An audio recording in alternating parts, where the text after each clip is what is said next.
Sir क्योंकि ये बात हो रही है और आप भी यहाँ हैं, तो हमने सोचा इनके एक और चहीते टीचर को बुला लिया जाए।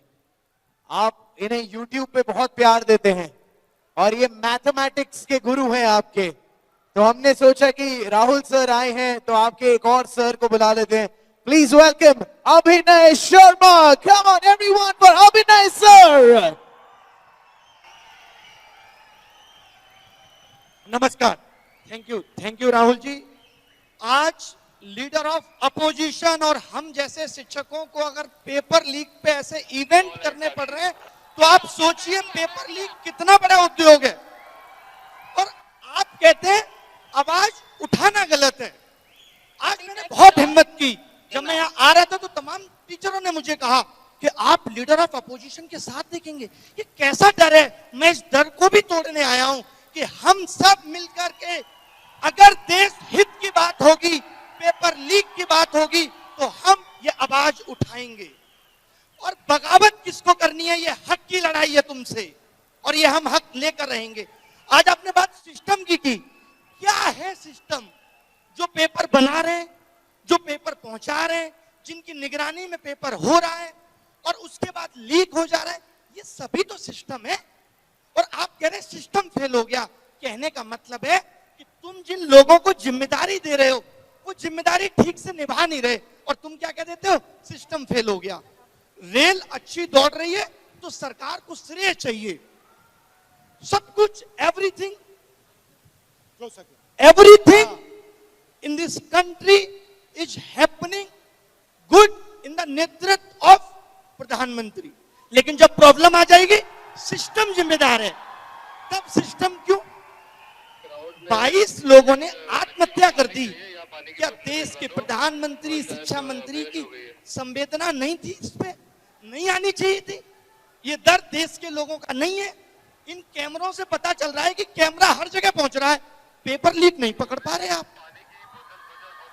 यानी आप जहां चाहते हैं वहां आपका कैमरा पहुंच जाता है और जहां नहीं चाहते अब आप कह रहे रीनीट करा तो लिया। ये तो वही बात हो गई, एक चोर 10 साल में 80 चोरी करता है। एक बार अपने उससे चोरी किया हुआ धन छीन लिया, बस काम खत्म हो गया। ये कैसा न्याय है साहब? एक इंसान को भूख सिर्फ रोटी की नहीं है, उसकी पूरी आगे आने वाली पीढ़ी इस पेपर लीक से प्रभावित होगी। मैं ये मानता था, राहुल जी आपके सामने कह रही हूं कि my PM is very visionary. ये कैसा विजन था कि हम नकली डॉक्टर बना रहे हैं, हम नकली इंजीनियर बना रहे हैं और फिर हम आगे आने वाले 10 साल पे इस पे चर्चा कर रहे होंगे फला पुट टूट गया। और ऐसा होना शुरू हो गया है। ये क्यों हो रहा है? क्योंकि हम पेपर लीक नहीं रोक पाए। आप बात बात पे कहते हैं कि नेशनल सिक्योरिटी पे खतरा है और जो बीएसएफ के एग्जाम में पेपर लीक से बंदा पहुंच रहा है, असली खतरा तो ये है नेशनल सिक्योरिटी पे। इस पे आपका ध्यान नहीं है क्योंकि आप इसे ठीक नहीं करना चाहते। बात मनसा की है। आप जब पेपर लीक की आवाज, कोई भी पेपर लीक की आवाज अगर युवा उठाता है तो सबसे पहले सरकार आके उसका बचाव करती है। नहीं, पेपर लीक नहीं हुआ। यानी आप पेपर लीक का नुकसान उठाएंगे, आप ही को साबित करना है कि पेपर लीक हुआ है कि नहीं। और सरकार नहीं मानेगी तो आपको कोर्ट जाना है और कोर्ट का न्याय तो आपको पता ही है कि कितना न्याय मिलेगा आपको। तो ये दर्द पे आवाज कौन उठाएगा? इस दर्द को ठीक कौन करेगा? यही तो असली देशभक्ति है जो ये सोच पा रही है कि अगले 10 साल बाद का भारत कैसा होगा। हमें आपने बहुत सपने दिखा लिए, अब 2047 के विकसित भारत का सपना हम सब पूरा करेंगे। कैसे? गलत पे आवाज उठा के, तभी तो पूरा होगा। वरना आजकल बहुत रील आती है सोशल मीडिया पे, एक गंदा सा कमरा होगा, रील आएगी, एआई साफ करके तुरंत डेवलप कर देता है। वरना 2047 में हम लोग रील में देखेंगे भारत गया है, पूरे भारत को 30 सेकंड में डेवलप कर देगी। ये डेवलप करने का तरीका है। शिक्षा व्यवस्था नींव है किसी सिस्टम की, किसी की भी। आप स्कूल बंद कर दे रहे हैं क्योंकि बच्चे नहीं आते। भाई आपने क्यों नहीं सोचा बच्चे क्यों नहीं आते? आपके बड़े बड़े नेता अगर प्राइवेट स्कूलों का उद्घाटन बैक टू बैक करेंगे तो सरकारी स्कूलों से बच्चों का भरोसा कैसे जगेगा?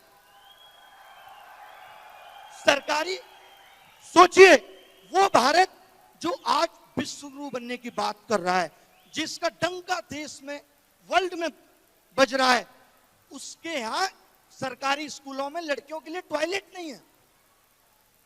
जिस शिक्षा मंत्री को शिक्षा के अंदर इनोवेशन डालना था, स्किल डालना था, सीएजी की रिपोर्ट कहती है कि प्रधानमंत्री विकास कौशल योजना में 10,000 करोड़ का घोटाला हुआ है। आप सोचिए, डालोगे। न्यू एजुकेशन पॉलिसी लाए आप, ठंडे बस्ते में पड़ी है, कितनी इंप्लीमेंट कर ली? आपको तो फुर्सत ही नहीं है कि कभी आप बता सकें कि इंप्लीमेंट हुई कितनी है। आपने कहा हम कॉमन एंट्रेंस टेस्ट लाएंगे। मैं कुछ एक आंकड़े राहुल जी आपके सामने बताना चाहता हूं। आपने भी कुछ पेपर भारत में अगर दिए हो या आप लोगों ने दिए हो, तो आज से 10 साल पहले नोटिफिकेशन आता है। जब भी कोई एग्जाम निकलेगा नोटिफिकेशन में क्या होना चाहिए, अगर आप चैट जीपीटी से भी पूछेंगे तो वो बताएगा फॉर्म भरने की last date, form fees, exam tier 1 कब होगा, टीयर 2 कब होगा, ये होना चाहिए। पता है इनके नोटिफिकेशन में आजकल क्या मिलता है? 20 दिन है, जल्दी से फॉर्म फीस इतनी देके भर दो। ये एग्जाम की डेट देना भूल गए नोटिफिकेशन में। और ये पता है क्या देते हैं? ये कहते हैं पेपर तो हम तुम्हारा 100 रुपए में करा लेंगे, लेकिन जब कोई गलत सवाल हो और आप बताने आओ तो 250 रुपए लाना पर क्वेश्चन।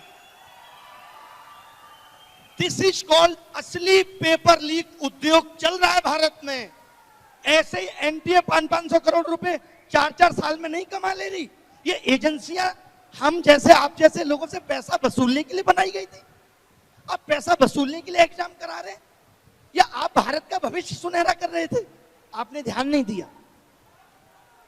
नीट जैसे एग्जाम में, नीट का एग्जाम कितना बड़ा एग्जाम है, क्या उसमें गलत सवाल ना हो इसकी जिम्मेदारी सरकार नहीं ले सकती? ये कहते हैं ये गलत सवाल पे 250 रुपए लेंगे आपसे, गलती तुम करो और पैसा हम देंगे तुम्हारी गलती सुधारने का। और फिर लोग कहते हैं शिक्षा मंत्री की क्या गलती है, सिस्टम में कमी है, शिक्षा मंत्री ने पेपर लीक नहीं किया। तो शिक्षा मंत्री ने तो पेपर बनाया भी नहीं है, जरूरत ही नहीं है शिक्षा मंत्री की, सिस्टम ही रहने दीजिए। क्यों रहना है शिक्षा मंत्री, बनाना क्यों है? आप कुछ कहना चाहते हैं राहुल जी, आप कुछ कहना चाहते हैं? नहीं, आप काफी पैशनेट हैं इस चीज के बारे में। जो आप कह रहे हैं उससे मैं सहमत हूं। मैं कोचिंग बंद कर चुका हूं, 6 साल हो गए मुझे केवल और केवल इस पेपर लीक उद्योग, एजुकेशन सिस्टम और एग्जाम सिस्टम को सुधारना है। और दुनिया के किसी भी मंच से अगर शिक्षा व्यवस्था की बात होगी तो मैं जरूर मिलूंगा। मुझे अब नहीं काम करना है, मेरा जिंदगी का थ्रिल इसी में है कि मैं चाहता हूं कि ये पेपर लीक ठीक। बट एक चीज पे तो कंसेंसस हो सकता है, पॉलिटिकल कंसेंसस हो सकता है। देखिए, राजनीति छोड़ दीजिए, बिल्कुल पॉलिटिकल कंसेंसस हो सकता है कि पेपर लीक को, एक छोटा सा स्टेप है, बट पेपर लीक को हमें खत्म कर देना चाहिए। फर्स्ट स्टेप, ये तो कंसेंसस हर पार्टी में हो सकता है, और इस कंसेंसस को डेवलप करना और इसको इंप्लीमेंट करना सबकी जिम्मेदारी है। इससे आप भी अग्रीमेंट में हो, मैं भी हूं, और सारे लोग अग्रीमेंट में हैं। राहुल जी एक बात कहना चाहूंगा मैं, मुझे बड़ा दुख है, आप लोग भी ऐसी चीजों का विरोध करिए जहां लोग ये कहते हैं कि पेपर लीक में राजनीति आ रही है। क्या पेपर लीक इस देश का राजनीतिक मुद्दा नहीं है? है ना भाई? तो क्या आप ये मानते हो कि पेपर लीक के लिए सत्ताधारी पार्टियां कभी आवाज उठाएंगी? नहीं। क्यों उठाएंगी? वो तो पैसा बना रही है इससे। तो पेपर लीक पे आवाज विपक्ष, हम जैसे शिक्षक ही उठाएंगे। तो कोई आपको कहता है कि पेपर लीक पे क्यों बोल रहे हैं? क्योंकि इनको देश की चिंता है, हमें देश की चिंता है। तो इससे मत डरिए। लोग कहते हैं मैं नहीं डरता इन बातों से, मैं आया हूं पेपर लीक पे बोलने। मेरा किसी पार्टी विचारधारा से कोई मतलब नहीं है, मेरी विचारधारा देश हित है और उसी के लिए काम करेंगे। Thank you Rahul. Thank you brother, nice to meet you, thank you very much.